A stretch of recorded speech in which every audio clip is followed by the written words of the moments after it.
Chers frères et sœurs, chers amis, Noël, c'est une lumière dans la nuit, c'est un peu de chaleur au cœur de l'hiver.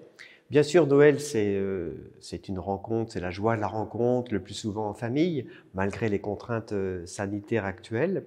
Mais pour nous chrétiens, Noël, c'est un renversement des valeurs, c'est un grand bouleversement pour tout croyant, car Dieu se fait l'un de nous.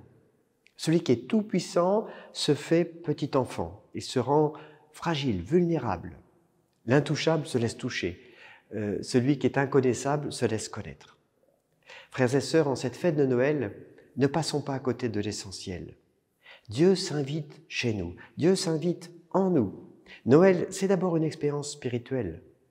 Et cette expérience, elle doit nous transformer et transformer notre vie. Car si Dieu choisit de se faire petit enfant, de naître pauvre parmi les pauvres, c'est peut-être pour que nous n'ayons pas peur de nous approcher de lui, mais c'est aussi pour nous inviter à nous faire proches de tous ceux qui sont en situation de précarité. Aujourd'hui, je pense à tous celles, toutes ceux qui n'ont pas de place dans la salle commune, c'est-à-dire dans la société, ceux qui dorment dehors ou dans des logements indignes, tous ceux qui sont à la recherche d'une patrie qui voudra bien les accueillir.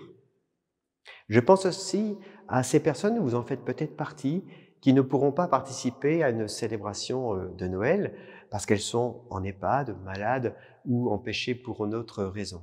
Frères et sœurs, en cette période de Noël, je vous encourage à aller à la rencontre des personnes en situation de précarité ou de fragilité. Bien sûr, vous pourrez leur apporter un peu de chaleur, mais il est bien possible que cette rencontre soit aussi pour vous un cadeau de Noël. Car Jésus est présent dans les pauvres. Et une telle rencontre ne nous laisse pas inchangés. Elle peut même être le lieu d'une expérience spirituelle. Voilà, frères et sœurs, à chacun, chacune, je souhaite un très bon et un très saint Noël dans la joie de nous savoir aimer de notre Dieu, qui est tout proche.